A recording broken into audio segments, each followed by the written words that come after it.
Second topic अपन start कर रहे हैं आज से, बाल विकास। अब देखो, बाल विकास एक ऐसा टॉपिक है जो grade third REET, grade second, grade first, CTET सबका बेस टॉपिक है। ये बेस मतलब सब में आता है। बस ये होता है कि जब आप रीट की प्रिपरेशन कर रहे होते तो रीट में थोड़ा सा आपको दो तीन चीजें नई एक्स्ट्रा पढ़नी पड़ती हैं बाल विकास में। जब आप ग्रेड फर्स्ट कर रहे हो, ग्रेड सेकंड कर रहे हो, तो आपको 5 विकास पढ़ने पड़ते हैं। रीट में आपको 7 विकास पढ़ने पड़ते हैं। ये डिफरेंस है, बाकी कोई डिफरेंस नहीं। सेम कंटेंट है, कोई 1% भी डिफरेंस नहीं आएगा।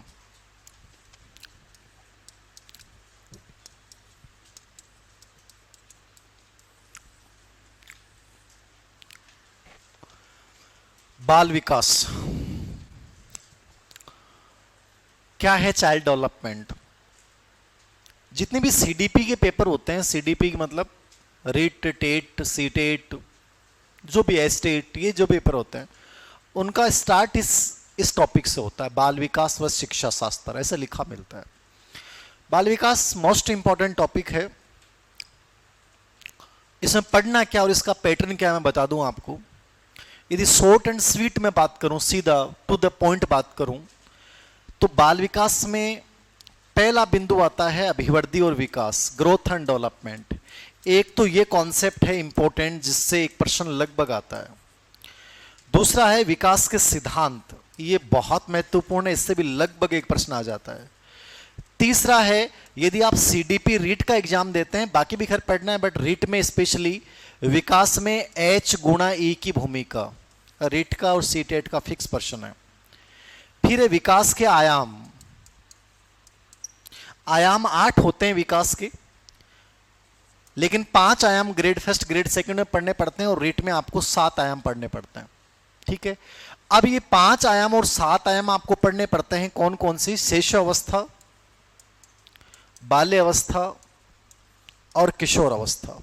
इन तीनों अवस्थाओं के संदर्भ में पढ़ना है।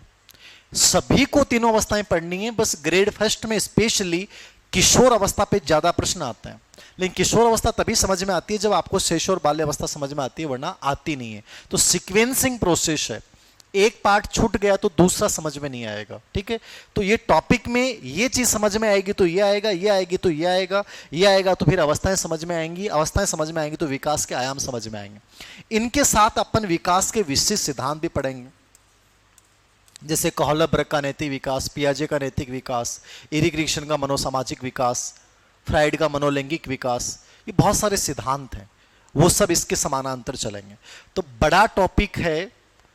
सीडीपी के एग्जाम में लगभग ये मान के चलें कि 7 से 8 प्रश्न यहां से आ जाते हैं, रीट जैसे एग्जामों में। ठीक है, सीटेट जैसे एग्जामों में।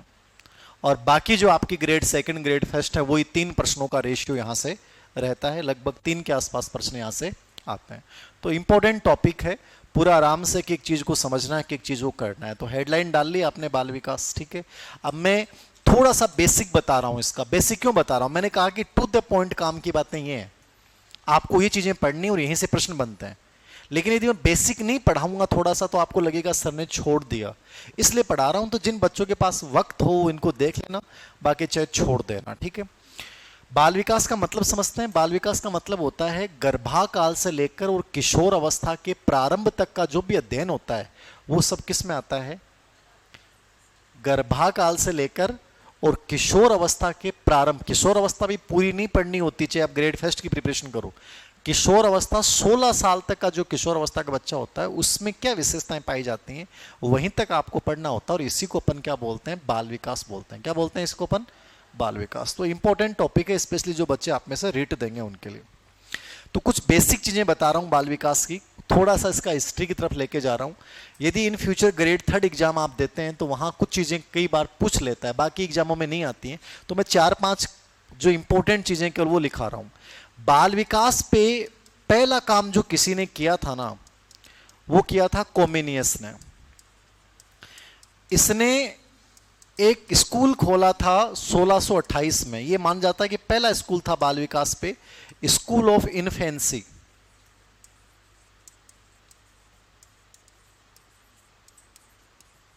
इन्फेंसी का मतलब समझते हैं? शिशु।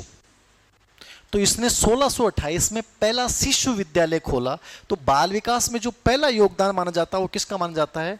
कोमेनियस का। यद्यपि किसी एग्जाम में आज तक प्रश्न आया नहीं। यहां से दो प्रश्न पूछे गए हैं।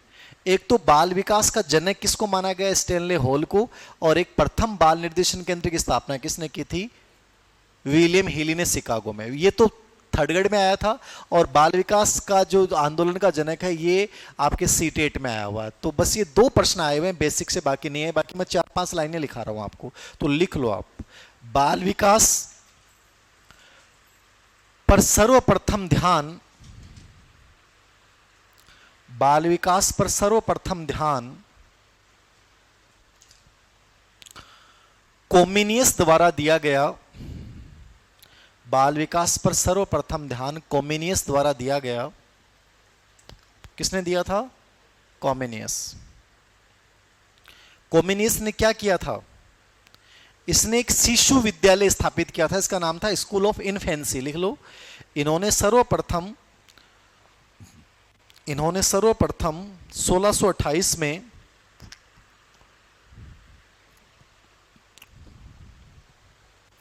स्कूल ऑफ इन्फेंसी की स्थापना की। इन्होंने सर्वप्रथम 1628 में स्कूल ऑफ इन्फेंसी की स्थापना की।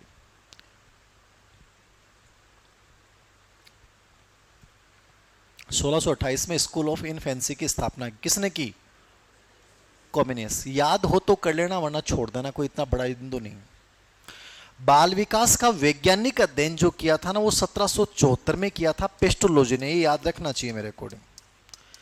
लिख लो। बाल विकास का वैज्ञानिक अध्ययन,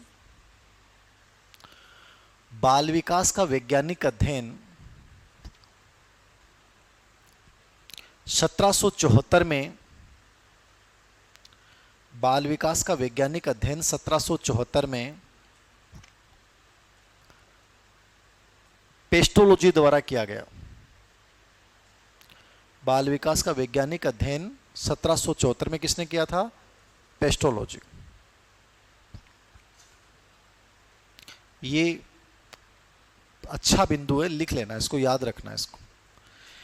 बाल विकास का जनक किसको माना गया है? तो जनक जो माना गया है बाल विकास को, माना गया स्टैनले हॉल को। किसको माना गया है? Stanley hall. ये आया हुआ प्रश्न याद रखना। बाल विकास का जनक किसको कहा जाता है? स्टैनले हॉल को। इन्होंने क्या किया था? 1893 में अमेरिका में बाल अध्ययन आंदोलन चलाया था। कौन सा अध्ययन चलाया था? बाल अध्ययन आंदोलन।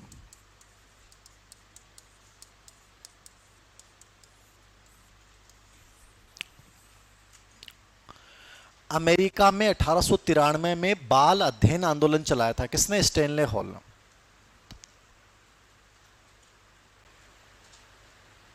अमेरिका में बाल अध्ययन आंदोलन चलाया था। किसने? Stanley hall.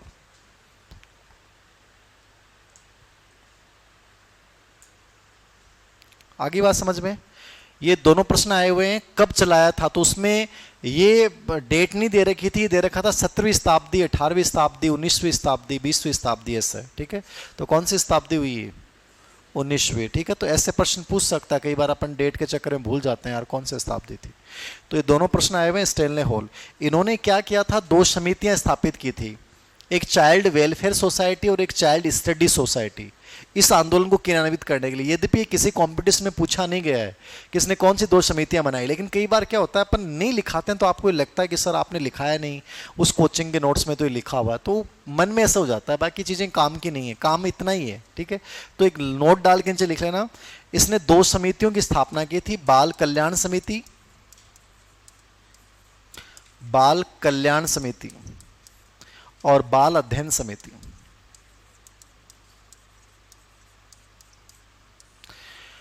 इसने कितनी समितियों की स्थापना की? 2 समितियां। कौन कौन सी थी? बाल कल्याण समिति और दूसरी कौन सी थी? बाल अध्ययन समिति।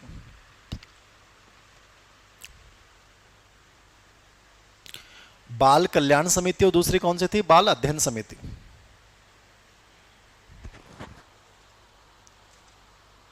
बाल कल्याण समिति और दूसरी कौन सी थी? बाल अध्ययन समिति।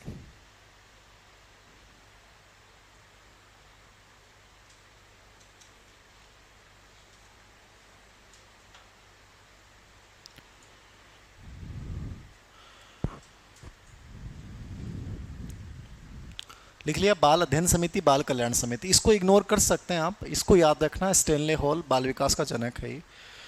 और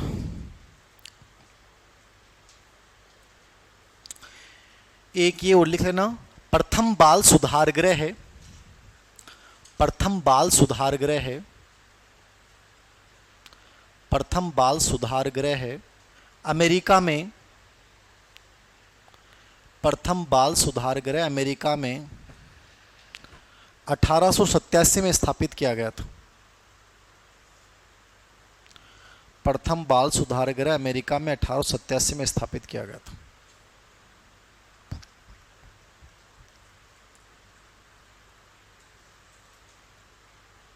कब स्थापित किया गया था? 1887 में।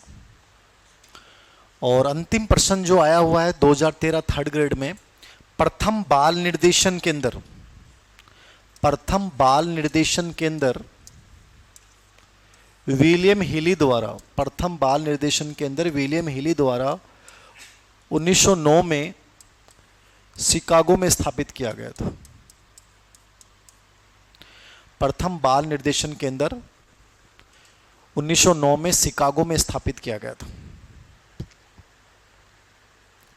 प्रथम बाल निर्देशन केंद्र 1909 में शिकागो में स्थापित किया गया था।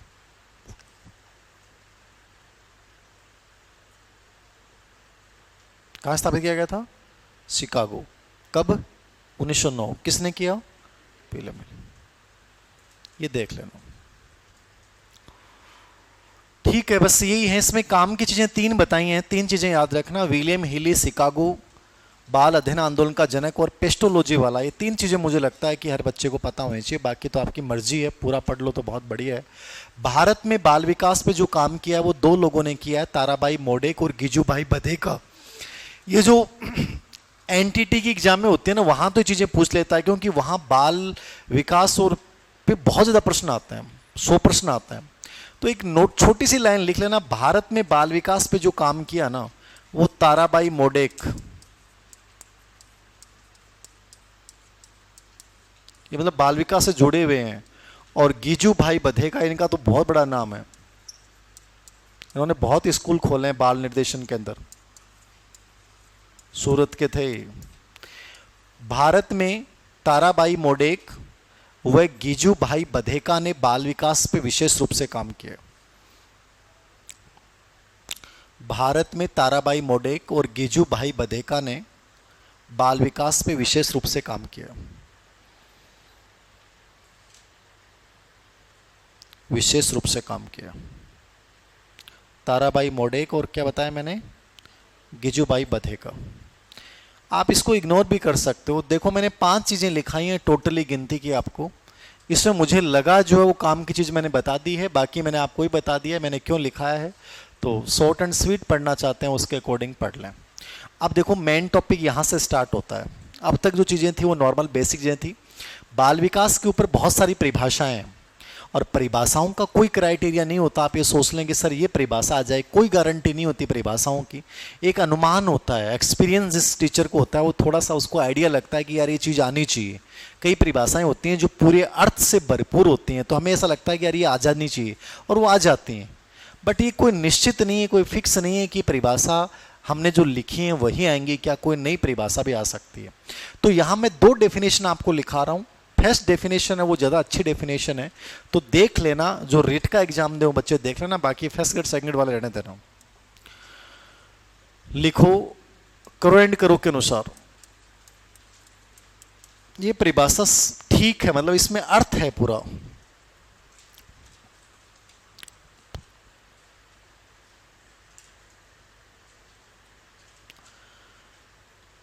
बाल विकास वह वैज्ञानिक अध्ययन है,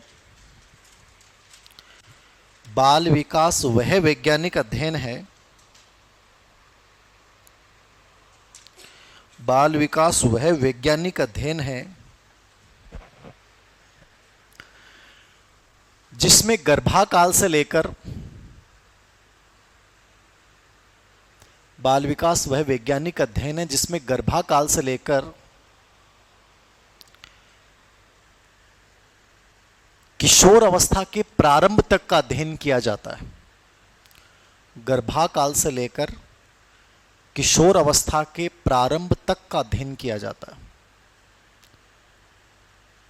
बाल विकास वह वैज्ञानिक अध्ययन है जिसमें गर्भाकाल से लेकर किशोर अवस्था के प्रारंभ तक का अध्ययन किया जाता है।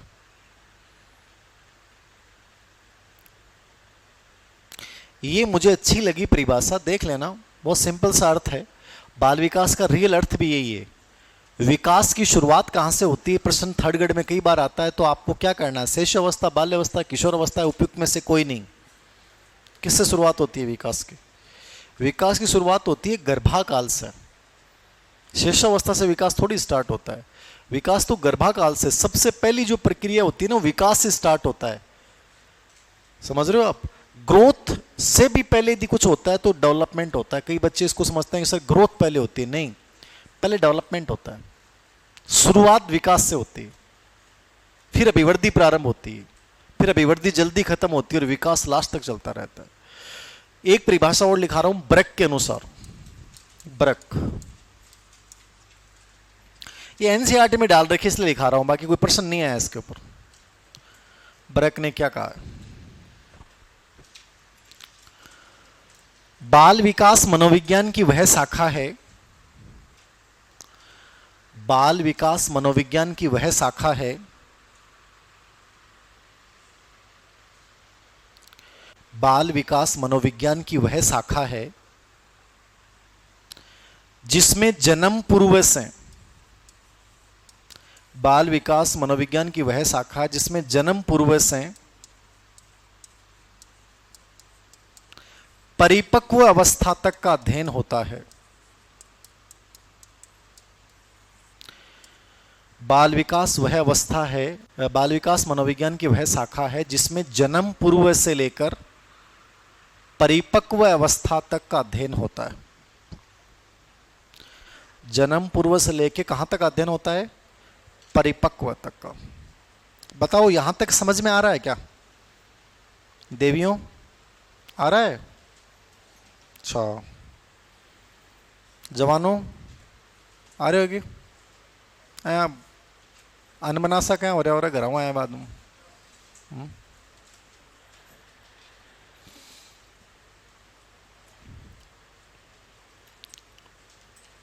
लड़के क्या होते हैं, इन बेचारों की बहुत तनाव है, टेंशन है।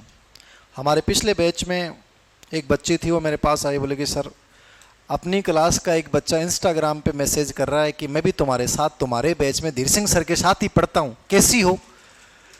अभी आके बेचारा का तो टेंशन कितनी रहे, आके खुद की टेंशन रहे, तो आके कोई दिक्कत ही को नहीं। मैं कह रही हूँ कि ये सिलेक्शन मरोड़ की ले लें एक 6 महीना का मैंने, लेकिन आगे तनाव बिन खोजी है इंस्टाग्राम पर 4-5 दिन लग गए ही। फोटोग्राफी नाम से अभी फोटो से कोई कत्ती मिलती फोटो मिली, फिर मैंने मैसेज करियो है और मैसेज करके मैंने पूछो है कि बता कहीं की है। अरे तो क्लास में पूछ ले तो देवता, अब तो मेहनत क्यों करी बताओ? पिछले बैच की बात है, ये बैच में कोई हो सका है कि इस चक्कर में लाग रहे हो है? बता रहे हूँ, एक बात बता रहा हूँ, ये लड़कों की कहानियां हैं। अब आप कई बार कहते हो ना कि आरजेएस का मैंने पहली से लेकर 9वीं तक रैंक लड़कियों की क्यों आई? गुरुजी महला जवाना का हो के गो, अब एन मेहनत जठे करनी चाहिए, बैठे कौन कर रहा है? और कठे पूरा दिमाग लगाते हैं। बताओ देवियों थे भी करोगे वो काम? बताओ ये कौन करो ना? ठीक है, बढ़िया है। हाँ, तो समझ में आ रही हो? 8 तक बात समझ में आ गई पूरी पूरी? परिभाषा इंपॉर्टेंट कौन सी है? ग्रहण करो। अब देखो इसका पूरा मैं पढ़ा रहा हूं, इसको समझिएगा। बाल विकास में सबसे इंपॉर्टेंट बिंदु है ग्रोथ एंड डेवलपमेंट। एक प्रश्न आ जाएगा 100%। आज की क्लास में यदि अपन 2 पार्ट पढ़ लेंगे ना विकास का सिद्धांत तक, तो आज की क्लास, मात्र आज की क्लास आपको 2 प्रश्न दे जाएगी, आने वाली कोई भी एग्जाम दो चाहे आप। विकास जो है उसके आयाम होते हैं, या विकास का एक क्षेत्र शब्द बोल दो आप, स्कोप ऑफ डेवलपमेंट क्या है, या आपसे पूछ ले कि बाल विकास के आयाम क्या है। किसके आयाम बता रहा हूं मैं आपको? बाल विकास का स्कोप पूछे या बाल विकास से क्या पूछे? आयाम। 3 प्रश्न आए यहां से, और तीनों प्रश्नों की एक ही भाषा आई है। क्या प्रश्न पूछेगा आपसे? बाल विकास के क्षेत्र में शामिल है या शामिल नहीं है। बाल विकास के किस आयाम का संबंध किससे है? तो विकास के, बाल विकास के टोटल आयाम होते हैं 8। कितने आयाम होते हैं? 8 होते हैं, ठीक है। 8 में से 5 जो होते हैं वो मोस्ट इंपॉर्टेंट है, और लास्ट के 3 है, उसमें से एक किसी को नहीं पढ़ना होता, और 7 तक पढ़ने होते हैं रीट वाले बच्चों को, ठीक है। तो बाल विकास क्षेत्र में लिखो आप कौन कौन से आयाम होते हैं। पहला होता है शारीरिक विकास। कौन सा विकास? Physical development. दूसरा लिखो आप मानसिक विकास। ये आयाम है सबके सब, मानसिक विकास। तीसरा लिखो आप सामाजिक विकास। चौथा लिखो आप संवेगात्मक विकास। पांचवा लिखो आप नैतिक विकास। छठा लिखो आप भाषात्मक विकास। सातवां लिखो आप गामक विकास। आठवां लिखो आप सौंदर्यात्मक विकास। ये टोटल 8 नाम याद रखना ही। 3 प्रश्न पूछे गए, बता दूंगा मैंने कैसे प्रश्न पूछे हैं। विकास के क्षेत्र में क्या शामिल है, या विकास का आयाम कौन सा है कौन सा नहीं है। पहला आयाम कौन सा होता है? शारीरिक। दूसरा आयाम क्या है? मानसिक। तीसरा क्या है? सामाजिक। चौथा विकास क्या है? संवेगात्मक। पांचवा क्या है? नैतिक। छठा क्या है? भाषात्मक। सातवां क्या है? गामक। आठवां क्या है? सौंदर्यात्मक।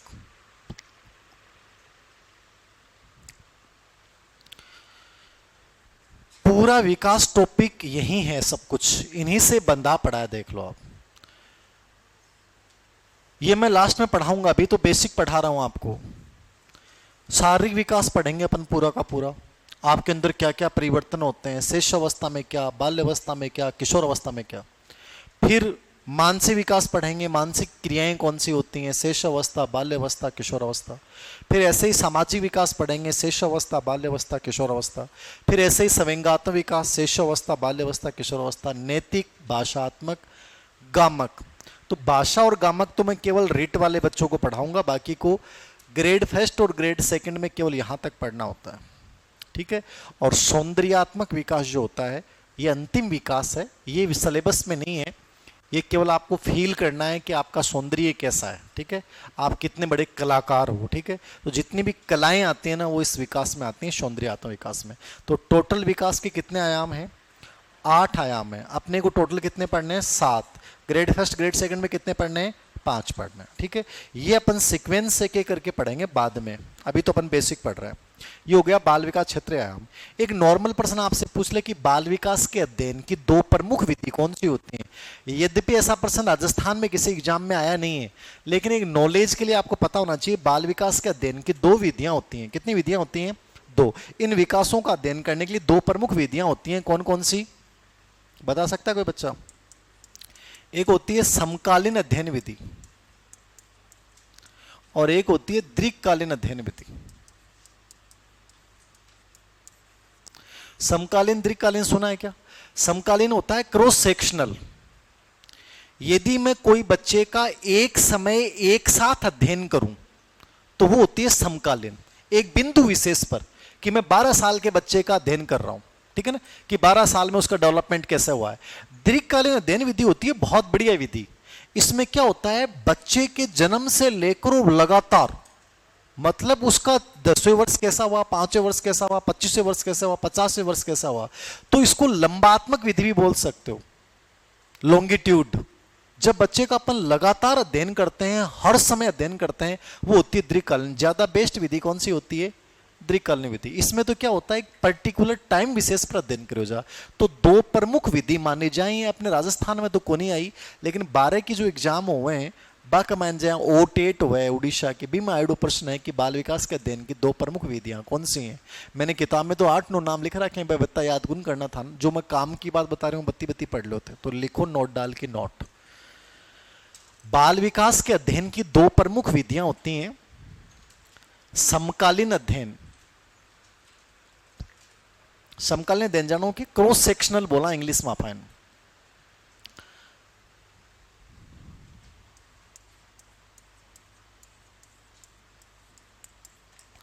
क्रॉस सेक्शनल में क्या हुआ है समकालीन में, एक निर्धारित टाइम पर, एक समय विशेष पर जो बच्चे का अध्ययन किया जाता है उसको अपन क्या बोलते हैं? समकालीन अध्ययन बोलते हैं। लिख लो, एक निर्धारित समय पर या बिंदु विशेष पर, एक निर्धारित समय पर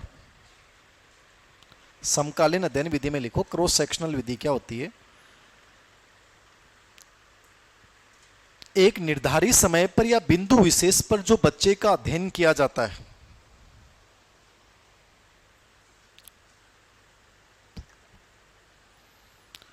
एक निर्धारित समय पर या बिंदु विशेष पर जो बच्चे का अध्ययन किया जाता है,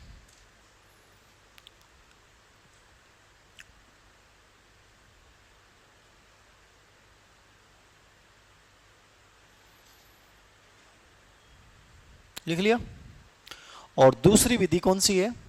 दीर्घकालीन, लॉन्गिट्यूड बोलना फाइन, लॉन्ग टर्म मेथड, दीर्घकालीन विधि। ये सबसे बढ़िया विधि होती है। इसमें लिख लो, बच्चे के जन्म से लेकर लगातार उसका अध्ययन किया जाता है। बच्चे के जन्म से लेकर लगातार उसका अध्ययन किया जाता है।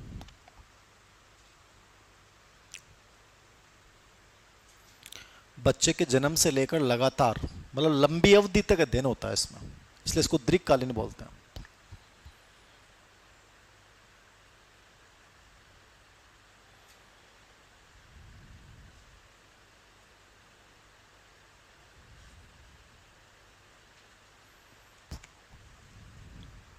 ले लिया?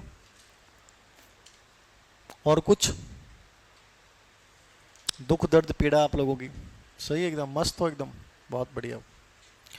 दो विधि पूछे तो आपको ये बताना है। इसके अलावा क्रमबद्ध चरित्र लेखन विधि होती है, उसमें बच्चे के जन्म से लेकर वर्तमान तक का अध्ययन होता है। आत्मनिरीक्षण विधि होती है, निरीक्षण विधि होती है, केस स्टडी विधि होती है। वो शिक्षा मनोविज्ञान जो पहला टॉपिक, अपना बेसिक टॉपिक अपन पढ़ेंगे उस समय बताऊंगा मैं। ये दो नाम याद रखना आप तो यहाँ पे। अब आ जाओ अपने पहले बिंदु में। आज की क्लास का सबसे इंपॉर्टेंट बिंदु ये है, अभिवृद्धि, ग्रोथ क्या होती है? ग्रोथ किसको बोलेंगे अपन? डेवलपमेंट, विकास क्या है? इन दोनों को समझना। आपको एक प्रश्न आएगा यहां से, अभिवृद्धि क्या होती है और विकास क्या होता है? बताओ, अभिवृद्धि का मतलब क्या होता है? मात्रात्मक परिवर्तन अभिवृद्धि है। Very good. और विकास गुणात्मक होता है, विकास मात्रात्मक नहीं होता क्या? अरे अभिवृद्धि विकास का पार्ट है हमेशा, इसलिए जो अभिवृद्धि होगी वो विकास भी होगा। अभिवृद्धि किसका पार्ट है? विकास का पार्ट। अभिवृद्धि का सामान्य मतलब ये होता है कि आपका जो शरीर है, आपके जो अंग हैं, उसमें होने वाला मात्रात्मक परिवर्तन, शरीर के अंग और उसके अवयवों में होने वाला मात्रात्मक परिवर्तन जो होता है उसको अपन क्या बोलते हैं? अभिवृद्धि बोलते हैं। तो लिखो आप, पहले इसका सामान्य अर्थ लिखो, फिर मैं समझाता हूं इसमें आगे। देखो, इस पूरे बिंदु का पैटर्न ये है। अभिवृद्धि की परिभाषा पे एक प्रश्न आया हुआ है, फ्रैंक। विकास की परिभाषा पे 4 प्रश्न आए हुए हैं। अभिवृद्धि और विकास में डिफरेंस क्या है, इस पे 50 से अधिक प्रश्न आए हुए हैं। तो मेन बिंदु तो है ग्रोथ एंड डेवलपमेंट में डिफरेंस क्या है, सबसे अधिक प्रश्न तो ये है। बाकी आपको अर्थ पता होगा तो डिफरेंस याद करने की जरूरत नहीं है, वो अपने आप ही हो जाएगा। तो अभिवृद्धि क्या है, लिखो आप, शरीर तथा उसके अवयवों में होने वाला, शरीर तथा उसके अवयवों में होने वाला मात्रात्मक परिवर्तन, शरीर तथा उसके अवयवों में होने वाला, अवयवों में होने वाला कौन सा परिवर्तन? मात्रात्मक परिवर्तन। शरीर तथा उसके अवयवों में होने वाला मात्रात्मक परिवर्तन, ये क्या कहलाता है? अभिवृद्धि कहलाता है। शरीर तथा उसके अवयवों में होने वाला कौन सा परिवर्तन? मात्रात्मक परिवर्तन अभिवृद्धि कहलाता है। ये तो सामान्य अर्थ है। अब मैंने कहा ना कि जो चीज एक बार आ जाती है ना वो इंपॉर्टेंट बन जाती है। इस पे एक परिभाषा, एक ही परिभाषा वो याद करनी है आपको। एक व्यक्ति हुए हैं फ्रैंक। कौन हुए हैं? फ्रैंक। इन्होंने एक परिभाषा दी है। क्या परिभाषा दी इन्होंने? इन्होंने कहा है कि कोशिकी गुणन ही अभिवर्धी है। कोशिकीय गुणन जानो कि सेल्स मल्टीप्लेक्शन, जो हमारी जितनी भी सेल्स होती हैं वो जब मल्टीप्लाई होती हैं तो उसका परिणाम क्या होता है? आपकी ग्रोथ होती है। किसने कहा है? फ्रैंक। तो ये वर्ड आया हुआ है कोशिका गुणन क्या है? तो कोशिका गुणन क्या है? अभिवर्धी है। तो परिभाषा के अंदर से प्रश्न पूछा गया तो लिख लो, फ्रैंक के अनुसार कोशिका गुणन ही अभिवर्धी है। सेलुलर मल्टीप्लेक्शन को अपन क्या बोल देंगे? ग्रोथ बोल देंगे। कोशिकीय गुणन ही क्या है? अभिवर्धी। लिख लिया। अभिवर्धी पे बस आपको यही परिभाषा याद करनी है, इसके अलावा कुछ नहीं देखना। अब लिखो विकास क्या है, डेवलपमेंट क्या है, विकास क्या है? बताओ विकास में क्या आएगा? हाँ, शरीर और मन में होने वाला सभी प्रकार का परिवर्तन। जहां एक शब्द जोड़ दिया वहां केवल शरीर में होने वाले परिवर्तन है। और यहां कौन से परिवर्तन शामिल हैं? मन में भी जो आपके चेंज होगा ना, आपके विचारों में भी जो चेंज होगा वो भी किसका पार्ट होता है? डेवलपमेंट का। तो लिखो शरीर तथा मन में होने वाले, शरीर तथा मन में होने वाले, शरीर तथा मन में होने वाले सभी प्रकार के परिवर्तन, शरीर तथा मन में होने वाले सभी प्रकार के परिवर्तन।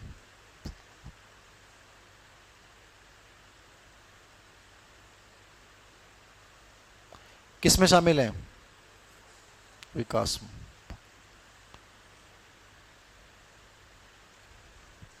हो गया।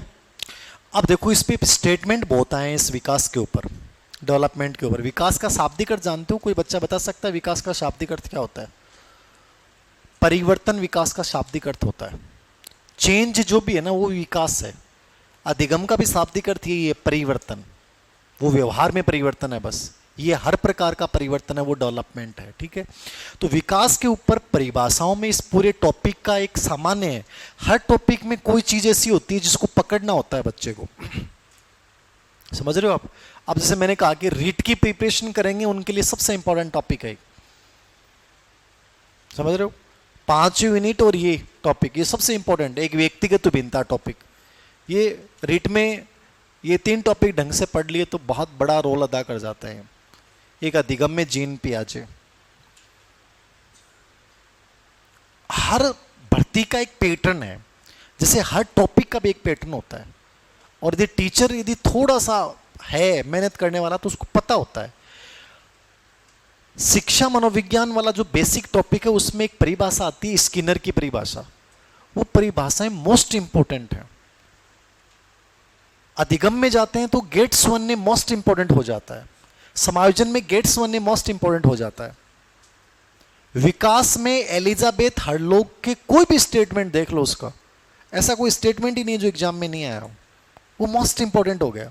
बाकी चीज आप मत याद करो, बट उसकी स्टेटमेंट जरूर याद करो। अभी प्रेरणा में गुड के स्टेटमेंट मोस्ट इंपॉर्टेंट हो जाते हैं। हर टॉपिक का अपना एक पैटर्न है, उस पैटर्न को पहचानो आप, चीजें बड़ी आसान हो जाएंगी। आपने तो फालतू का बोझ बना रखा है चीजों को लेकर कि चीजें कैसे करेंगे, क्या करेंगे। थोड़ा सा एनालिसिस करने की योग्यता जिस बच्चे में है वो बहुत कम पढ़ाई करके भी बहुत अच्छा स्कोर कर सकता है। और जिसमें एनालिसिस करने की योग्यता नहीं है वो बच्चा बहुत ज्यादा मेहनत करके भी रिजल्ट उसका 0 ही आना है। कि चीजों को कैसे करना है, क्या छोड़ना है, क्या पढ़ना है, बहुत इंपॉर्टेंट चीज होती है। तो मैं इसका विकास का बता रहा हूं। विकास में जितने भी स्टेटमेंट हैं, 4 स्टेटमेंट लिखा रहा हूं मैं आपको। 4 में से 3 स्टेटमेंट एलिजाबेथ हरलोग के लिखा रहा हूं, और वो तीनों स्टेटमेंट आरपीएससी में कई बार रिपीट है। पहला स्टेटमेंट लिखो विकास पे, मुनरो। ये थर्ड ग्रेड में आया हुआ है, बाकी भी उसके बाद कभी नहीं आया। मुनरो, मुनरो ने क्या कहा है? थर्ड ग्रेड में आया हुआ है, उसके बाद नहीं आया, तो मैं इसको इतने इंपॉर्टेंट नहीं मानता इस स्टेटमेंट को। लिख लो, विकास परिवर्तन श्रृंखला की वह अवस्था है विकास परिवर्तन श्रृंखला की वह अवस्था है, विकास परिवर्तन श्रृंखला की वह अवस्था है जिसमें बच्चा भ्रूण अवस्था से प्रौढ़ अवस्था तक गुजरता है। विकास परिवर्तन श्रृंखला की वह अवस्था है जिसमें बच्चा भ्रूण अवस्था से प्रौढ़ अवस्था तक गुजरता है। किसने कहा है? मुनरो ने कहा।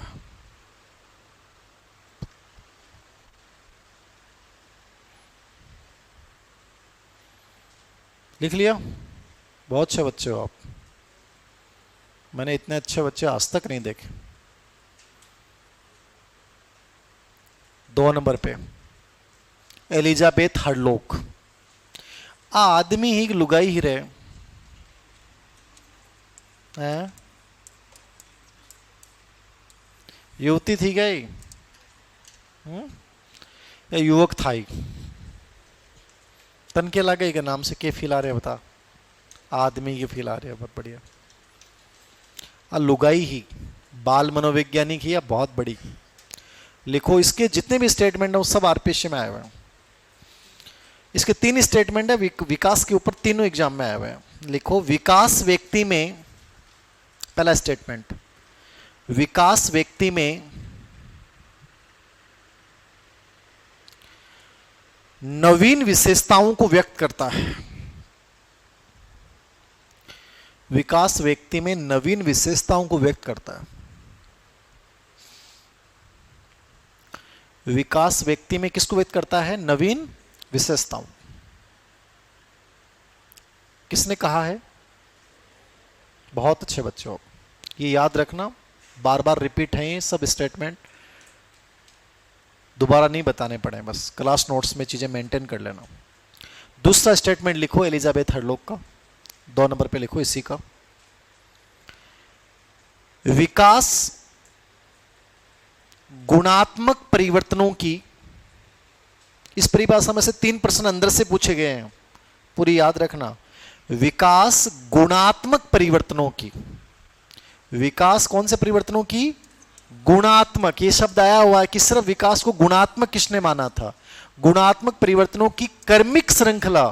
विकास हमेशा सीक्वेंशियल होता है, कर्मिक श्रृंखला। विकास गुणात्मक परिवर्तनों की कर्मिक श्रृंखला है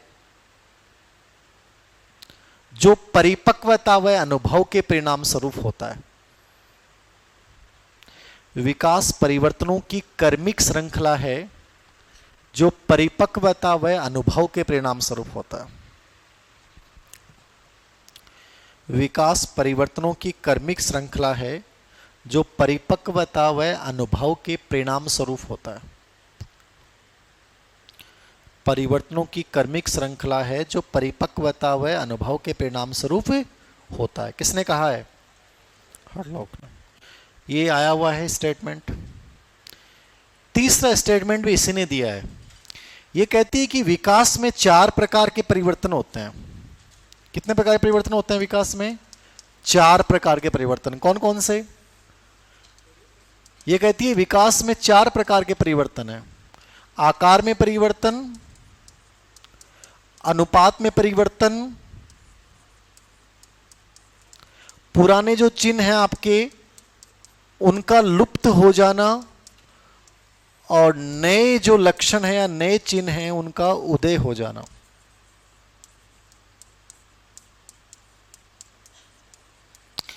विकास में 4 प्रकार के परिवर्तन शामिल होते हैं। किसने कहा? एलिजाबेथ हरलोक। कौन कौन से? आकार में परिवर्तन, अनुपात में परिवर्तन, पुराने चिन्ह जानो जहां दूध का दांत अपना आज को नहीं भाई गायब हो चुका है, ठीक है ना, और नए चिन्ह का उदय होना जय अपना प्रज्ञा दत्त विजडम टीथ आगा थाराम, ठीक है। तो बहुत सारी नई चीजें आ गई, पुरानी चीजें लुप्त हो गई, ठीक है। तो ये सब क्या है? ये 4 प्रकार के परिवर्तन। तो लिखो विकास में 4 प्रकार के परिवर्तन निहित हैं। किसके अनुसार? हरलोक के अनुसार। विकास में 4 प्रकार के परिवर्तन हैं। आकार में परिवर्तन, अनुपात में परिवर्तन, आकार में परिवर्तन, अनुपात में परिवर्तन। अनुपात जानो के रेशियो, बॉडी को जब मांसपेशियों को प्रतिशत घट जा बढ़ जा, तो प्रतिशत है ना वो ऊपर नीचे होता रहता है। पुराने चिन्ह का लुप्त हो जाना, जो पुराने लक्षण है वो गायब हो गए आपके, और नए चिन्ह का उदय हो जाना। ये 4 प्रकार के परिवर्तन किस में शामिल है? विकास में। बताओ यहां तक कोई डाउट है किसी बच्चे को? मात्रात्मक का मतलब मापा जा सकता है, गुणात्मक का मतलब मापा नहीं जा सकता, आप अनुभव कर सकते हो। मैं ये कह सकता हूं कि तुम्हारा मानसिक विकास अच्छा है, श्रेष्ठ है, बहुत बढ़िया है। तो ये जो बहुत बढ़िया, श्रेष्ठ, अच्छा कहा, ये गुणात्मक शब्दावलियां हैं, ठीक है। मैंने कहा कि तुम्हारी हाइट 5.7 इंच है, तुम्हारे में 70 किलो वजन है, ठीक है ना, तो ये जो है वो क्या हो गया? ये मात्रात्मक हो गया, क्वांटिटी हो गई। लिख लिया? बाकी भी परिभाषाएं बहुत सारी हैं। एंडरसन कहता है कि संरचनात्मक और कार्य क्षमता के परिवर्तनों का संयोजन है। जेम्स ड्रेवर कहता है कि प्रगतिशील परिवर्तन ही विकास है, जो निर्धारित लक्ष्य की ओर लेके जाते हैं। बहुत सारे स्टेटमेंट हैं, किस किस की चर्चा करें अपन। तो काम की बात यह है कि विकास का अर्थ समझ में आना चाहिए कि विकास है क्या। सभी प्रकार का होने वाला छोटे से लेके बड़ा तक परिवर्तन क्या कहलाता है? विकास कहलाता है। एक प्रश्न ये भी आया हुआ है कि विकास में क्या शामिल नहीं है, तो आपको याद रखना है विकास में क्या क्या शामिल है। विकास में अभिवृद्धि शामिल है।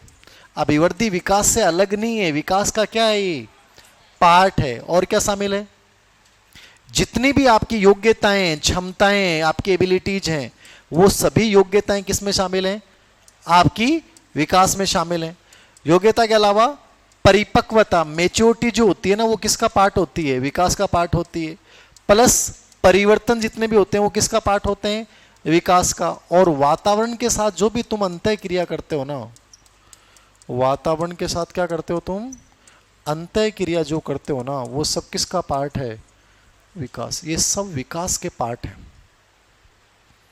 बताओ समझ में आई बात? ए देवियों बोलिया करो थे, उकारो बढ़ दिया करो बावड़ियों। विकास में के शामिल है? अरे ग्रोथ विकास को पार्ट है, ठीक है। विकास से अलग भी है ग्रोथ, लेकिन ये विकास में ही शामिल है। आपसे प्रश्न पूछेगा विकास का भाग नहीं है, तो ये दिमाग में रहना है। जितनी भी आपकी योग्यताएं, कुशलताएं, आपकी कार्य क्षमताएं होती हैं, वो सब आपके विकास में आती हैं। आप बहुत अच्छा नेतृत्व कर सकते हैं, आप बहुत अच्छा लिख सकते हैं, आप बहुत अच्छा, आपकी मेमोरी की योग्यता है, आपके समझ समाधान, वो सब विकास का पार्ट है। मैच्योरिटी, परिपक्वता, यद्यपि ग्रोथ का ही संपूर्ण रूप होती है, लेकिन मैच्योरिटी भी किसका पार्ट है? विकास का। जो भी परिवर्तन आप में सूक्ष्म से लेके बड़े तक परिवर्तन होते हैं, वो सब विकास है। और वातावरण के साथ जो तुम अंतः क्रिया करते हो, ग्रोथ थोड़ी अंतः क्रिया करेगी, विकास अंतः क्रिया करता है। तुम एडजस्टमेंट कर रहे हो, तुम्हारा विकास एडजस्टमेंट करता है। तुम्हारा मानसिक सामाजिक जो है वो एडजस्टमेंट करता है। तो जो भी एडजस्टमेंट आप करते हो ना, वो सब कौन करता है? विकास। समझ में आ गया? तो ये याद रखना, माइंड में ऐसा प्रश्न पूछा गया है पहले 13-14 के आसपास कोई ऐसा प्रश्न आया हुआ है कि विकास में क्या शामिल है और क्या नहीं है, तो लिख लो।